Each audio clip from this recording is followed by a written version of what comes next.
All right, let's jump into Proverbs chapter 6.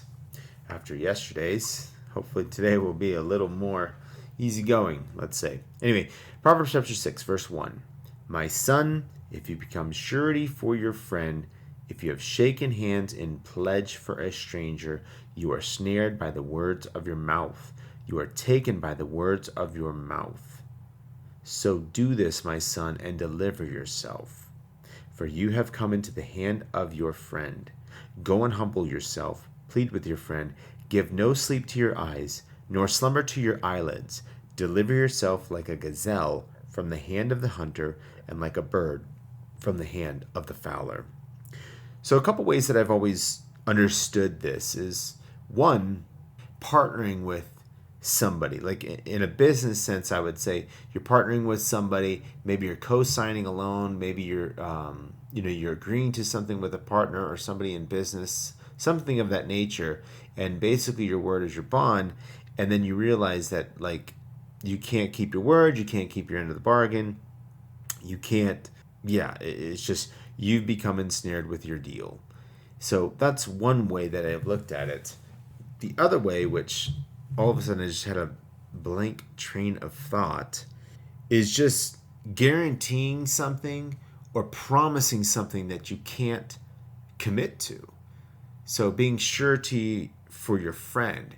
You're making promises, you're saying you can do this, that, or the other. And I know for me personally, this is something in my life that's a big deal to me because I never promise anything to anyone. And it's not because I don't want to do it. It's not because I don't want to help. It's not because I don't want to get involved or whatever the case may be. It's just because I know my life tends to be a little more, I don't want to say chaotic, but a little more out of control than I would like. And anytime I plan anything, it just seems like it tends to fall through because all of a sudden something comes up and then I can no longer commit to whatever it was that I, said I would do. So unfortunately, that's kind of also turned out bad for me in some regards because, you say, oh, I'm going to do this thing at this church or I'm going to show up and help this guy move or whatever. And you're like, no, I'm not going to promise, but I'll do it if I can. And then I feel like maybe people stop asking you or people stop bothering you or whatever. And then you see these people who have gone to help and then they get, promoted or buddy-buddied or whatever. So I don't know. But I just know I'm speaking anecdotally from my own personal life. But just taking all that in, it's just making sure that whatever you agree to, whatever you say that you're doing, in the New Testament, it's let your yes be yes and your no be no. Just make sure you can do it. Otherwise, we can see this entire section, you're snared. And it's interesting that he takes it to such the extreme. Like, it's such a powerful thing that in verse 4, he's saying, give no sleep to your eyes nor slumber to your eyelids. And again, part of this also makes me think that, people who lose sleep over deals, over partnerships, again, going back to business, and they can't shake it, and they're just like, just distraught about the whole deal or whatever, or even in a sense that he's like, you shouldn't even do this because you have done something you cannot fulfill. And verse 5, deliver yourself like a gazelle from the hand of the hunter and like a bird from the hand of the fowler. I mean, that's a big deal. If you ever watch, gazelle or bird try to get away from somebody hunting them, it's pretty impressive if you can do that. So anyways, he's making it a big deal. So let's wrap that up. No need to carry on with that. Move on. Verse 6, go to the ant, you sluggard. Consider her ways and be wise, which having no captain, overseer, or ruler, provides her supplies in summer and gathers her food in the harvest. By the way, why does it give the ant a female attribute? I don't know that I understand why it's using a female attribute. Anyway, because I thought there was only the queen ant and she was a female, and then the rest were little worker ants and they were males. I don't know. Anyway, how long will you slumber, O sluggard? When will you rise from your sleep? A little slumber, a little folding of the hands asleep. So shall your poverty come on you like a prowler, and your need like an armed man. This is a mouthful right here, but to sum it all up, I think it's pretty self-explanatory. I do find it interesting about the ant in the beginning because I mean, pretty much all of us have grown up as kids. Maybe kids nowadays, they haven't had the privilege of go outside and take a magnifying glass and go fry some ants. No, I'm just kidding. You shouldn't do that. But just watching them, they're mesmerizing. They're very fascinating to watch. And this verse just totally spells it out. Like they really do all of this like on their own, and you can go watch all these little ant videos, and they do some incredible things. And the way that they find food, like I don't even get that. They're like, who knows how far away, and you drop a piece of rice on the ground, and then 10 minutes later you got a pile of ants. I'm like, what? How do you guys even know there was rice on the ground? But whatever. So it's interesting. It's saying that we should be diligent in our work, in our gathering, in our supplies. But again, this section also, it's tough because you want to read Proverbs as timeless principles, all of it, I think. But then you think about the New Testament, and there's so many verses that could go either way when you're talking about this. Like Jesus says, come to me those who are heavy laden, I will give you rest. Like God's going to do a lot of the work for us. And we can see through his grace that God will do a lot of the heavy lifting for us, which is a powerful, wonderful thing. But again, we also read how in Timothy, we should be providing for our family. So again, I look at this in a business sense since I have businesses, and I think, in the wintertime is when I should be harvesting. That's when I should be doing my work. That's when I'm slowest. That's when I need to keep moving things forward. And it's no different from people that sow into fields, barns and whatnot. They reap in the summer, but in the winter is the hard time, right? You got to get out in the cold. You got to go plant the seeds. You got to do this, that, and the other. So anyways, all this is saying is like, just be diligent in your work. Make sure you're doing stuff. And I think what really catches me the most, and then again, verse 10 and 11 have stuck with me for a long time. And as I was mentioning about, grace in the New Testament, this pendulum can swing certainly the other way to where you just work yourself to death. And I don't think that's what the Lord wants either. But verse 11, let me just say this, just to make this stand out. So shall your poverty. Like, that's a big word, poverty. Come on you like a prowler. And your need. He doesn't even say want. He says need, necessities. Again, I can go to the New Testament and think what Jesus said, that we should not worry about what we need, our clothing or our food, that the Lord will always provide for us. Now, I think these are new promises in the New Testament. I'm not saying that the Lord didn't provide in the Old Testament. We can see that several times. But it's interesting, this different dynamic. And I just, again, I'm not trying to beat the horse. I don't want to keep repeating myself. I just think we need to be diligent with whatever it is that we're doing, whatever kind of work, and making sure that we are still steadily providing for ourselves. And I think by doing that, like if I were to go all the way back to Genesis, when they were kicked out of the garden and God said, you're going to work by the sweat of your brow, and the toil of your hands, and toil in the field, and now you got thistles and thorns and things you got to deal with. God called work a blessing. Actually, when you go read those sections, I don't remember exactly which verse, but God said that work is a blessing. So I never want to take that for granted, and I'm very thankful that I have the ability to work. And I think in our day and age, especially living in the United States, there are millions of handouts. There is tons of things, and shockingly, you can agree to disagree with this, but statistically stating, handouts have not helped at all. You can go look at the numbers about this, and people will stay on welfare and poverty forever because they're just getting handouts, and they don't take pride in their work. They don't take pride in their hands, and that's where this verse 10 comes into play. Little sleep, a little slumber, a little folding of the hands asleep. So shall your poverty come to you like a prowler, and your need like an armed man. And you would see people on welfare, they're always in need. They're always like, I need my next check. I always need this. Anyways, I'm not trying to make this political by any stretch. I'm just saying that work is a good thing, and we should certainly embrace it and be diligent with it. All right, moving on. Verse 12, a worthless person. So this is a new section. So we've gone over two sections now. Verse 12, a worthless person, a wicked man, walks with a perverse mouth.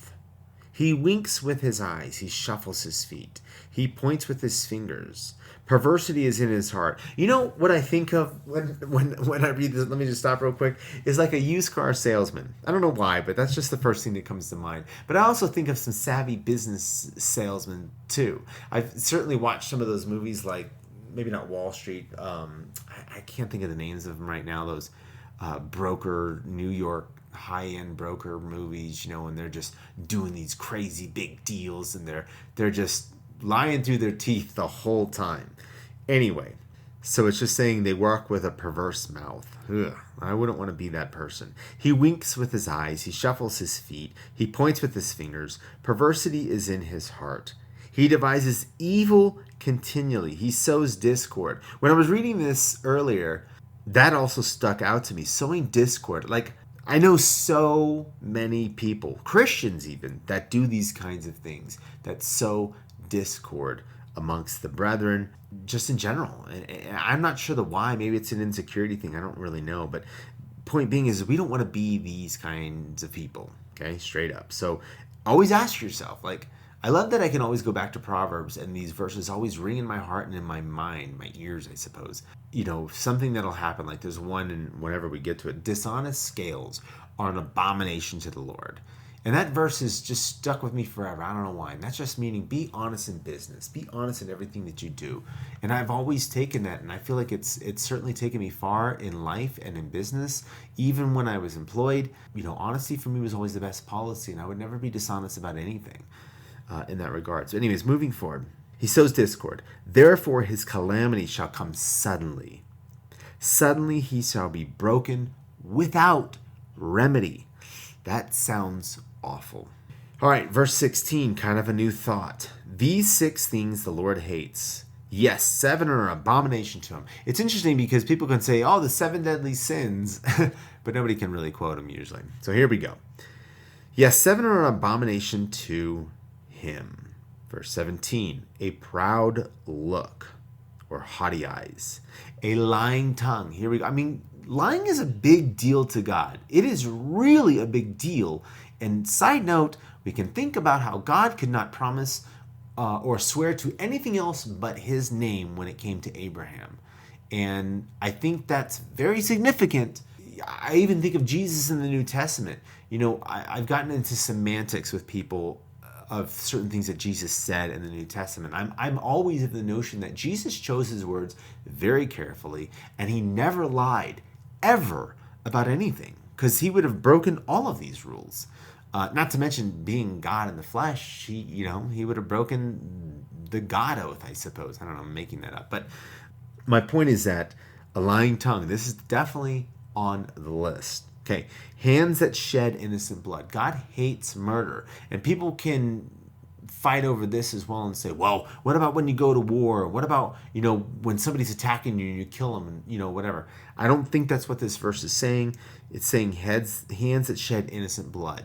So again, I'm not going to try to get into, when is murder right or when is killing somebody right or wrong. That's not my goal. But anyways, that hits the list. Verse 18, a heart that devises wicked plans. Not even a mind, but a heart. And we know again in Proverbs that out of the abundance of the heart, the mouth speaks. So keep that in mind. Feet that are swift to running to evil. Again, I don't know that I know a lot of people like this. I'm sure there's evil people out there. I'm sure there's things like that. I don't want to name names. I mean, there's things that come to mind, but I don't want to throw anything out there. Verse 19, a false witness who speaks lies. This is interesting because this is almost like the same thing as a lying tongue, but yet he's doubling up. And now he's saying a false witness who speaks lies. Like, it just goes back to the analogy of what God did for us and his covenant with us. He is not a false witness to his covenant at all. He will stand by it. Every moment, he will. It will never fail. Anyways, and one who sows discord among brethren. So here, I mentioned earlier the discord, and I kind of brought up, Christians doing it, but here it is right here, among brethren, among your brothers. So there you go. There's 7 abominations that the Lord hates. So we know pride is like very first on the list. That doesn't surprise me. And mind you, I don't know that there's an order to all these things, but pride and lying certainly hit the nail on the head. Murder is up there. I'm surprised some other things aren't in here, but again, take it as it is. And I'm sure it's not like an exhaustive list where these are the only things. I'm sure there's a lot of things God hates. There's a lot of sin I'm sure that God's not really pleased with. But for whatever reason, Solomon decided to write these. Anyways, moving on. Verse 20. My son, Keep your father's command. Here we go back to the repetitive theme. Keep your father's command. Listen to what I'm saying. I got some experience, boy. Listen to me. And do not forsake the law of your mother. Every so often he throws this in about, heeding the law of your mother or listening to the words of your mother. Again, I think both parents are very important. I think the father plays the authoritative role and that teaching role, but obviously so does the mom in certain regards. And so he certainly wanted to add both parents in this. Verse 21, bind them continually around your heart, tie them around your neck. When you roam, they will lead you. When I read that, I think you hear the word roam. I don't think you're just out playing or maybe in a forest or something like that. I think it kind of means you're just kind of lost. Again, I'm not saying that's exactly what it means. It's just what comes to my mind. They will lead you. Or maybe you don't know where you're going in life. Maybe that's one way to look at it, but as long as you keep these commands and you remember all these things, it will still continue to guide you. And I think maybe that's what it is that it's true for any situation in life, regardless of where you're at in your life, that as long as you have Scripture, as long as you have His Word, as long as you have His commandments, as long as you have, all of these things, and you've heeded these things from the Lord and from the Holy Spirit, they will always continue to guide you. Anyways, when you sleep, they will keep you. Again, I love this. I love this about the sleep thing. And when you wake, they will speak to you. How many of you wake up, from dreams and you feel like the Lord is trying to talk to you through these dreams, or you just wake up and maybe the Lord says something to you? Maybe some of you haven't experienced those things. I used to experience it all the time. And it used to be such a beautiful, wonderful thing. And then over the past maybe 10 years, it's been kind of an annoying thing. No offense. That's a separate conversation. But it's still a beautiful thing regardless. The Lord I feel like the Lord is always trying to speak to us. And again, that's generally speaking, I feel like the Lord is always transmitting. He's always saying things. He's always speaking to us. He's always trying to connect those dots in our relationship. I'm not saying people haven't experienced, dull moments or moments when they didn't hear the Lord. I'm sure it happens. I think that's wonderful. Anyways, verse 23, for the commandment is a lamp and the law a light. Reproofs of instruction are the way of life. So here we go again, getting reproved. It's a good thing to be reproved. It's a good thing to have instruction. And it's awesome to be able to see the symbolism of the light and the lamp, because that's just, we know the purpose of that. When you're in the dark, you need light. You can't see. If you've ever been in a cave or something like that, I've been splunking? I don't know what it's called. But I've been in caves and I've crawled around in caves where it's pitch black. There's not a shred of light. It's weird because you put your hand in front of you and you imagine where your hand is, but you literally have no idea where your hand is at. So light is a beautiful, wonderful thing. Sorry. Anyways, verse 24, to keep you from the evil woman. Here it goes again, kind of bouncing back to chapter 5. To keep you from the evil woman, from the flattering tongue of a seductress. Do not lust after her beauty in your heart. Remember what Jesus said. Nor let her allure you with her eyelids. We see those, I remember in the old cartoons and some of the old movies, the kidding of the woman and she'd bat her eyes and stuff. And I don't know, I think of Looney Tunes and stuff like that. But apparently that's not a good thing. For by the means of a harlot, a man is reduced to a crust of bread. So if you listen to Proverbs 5 yesterday, I went into detail about this. It doesn't matter. Any one event can ruin your life if you get involved in adultery or something of that nature. And an adulteress, so now it specifically says adulteress, will prey upon his precious life. Can a man take fire to his bosom, and his clothes not be burned? Can one walk on hot coals, and his feet not be seared? So is he who goes into his neighbor's wife. Whoever touches her shall not be innocent. These verses have also stuck with me for a long time. Again, I've always been faithful to whomever I was dating, and I've always been faithful to my spouses. FYI, I've been divorced, so there you go. Anyway, yeah, I read these verses and I'm just and it's crazy because you probably have known people who have committed adultery. I've known several people who have committed adultery, and I know some who've lost everything or lost their marriages, and then I know others who they recouped from it and they decided to stick with it and fight for their marriage and whatnot. But for me, I just don't want to take the chance. I would never want to take the chance. And again, I love my wife, there's no reason for me to go looking around for something better or something else. I love my wife and she's a blessing. But anyways, so just heed these words. I don't need to go into depth. You get it. It's bad. Don't do it. Verse 30, last section. People do not despise a thief if he steals to satisfy himself when he is starving. I've pondered on this verse a lot. Because as you read on, verse 31, yet when he is found, he must restore sevenfold. So part of me thinks this is saying it's okay if he steals because he's hungry.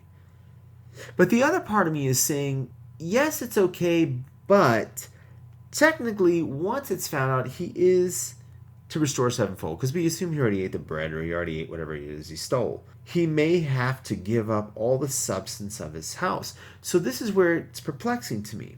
And I'm thinking, like, is God saying stealing is okay? I don't know of that. Now, we know in the Old Testament that they could glean from fields. I want to say the book of Ruth goes into stuff like this. And, you know, the farmers or whomever, they were supposed to leave the stuff that would fall on the outside of their field for the poor so they could come and gather. And that was such, it's a cool thing when you think about that. But anyways, but this is stalking, stealing, something that strictly does not belong to you. So I'm trying to help myself out here. And that's why I'm bouncing off these ideas, is because I also think it's like, well, people can get mad at somebody for stealing, but right here it's saying if they're stealing because they are starving and they need food, don't be mad at that person. But then carrying on, the scripture says, but look, I'm going to take care of it. They still have to repay what they took. But I just don't want you to be mad at this individual because technically they were stealing because they were starving. So I think that's my final answer, I would say. But I don't know. I'm certainly open to suggestions. Anyways, verse 31, he may have to give up all of his substance of his house. So yeah, so that's wild to me. Because I feel like he's already broke and poor and he's got nothing. So how is he going to repay any of that? I don't know. Anyways, verse 32, whoever commits adultery with a woman lacks understanding. So here we go again, same thing. He just brings this up again. He who does so destroys his own soul. Wounds and dishonor he will get, and his reproach will not be wiped away. For jealousy is a husband's fury. Therefore he will not spare in the day of vengeance. He will not accept no recompense, nor will he be appeased, though you give many gifts. All right. I don't know that I really need to go into that. I don't know that I have anything enlightening to share about that. I think it's pretty self-explanatory. So again, don't commit adultery. It's horrible. It's awful. Don't partake of it. Don't even entertain it. Don't open those doors. It's not even worth it. All right. I hope this blessed you. Have a wonderful day. That wraps up Proverbs chapter 6.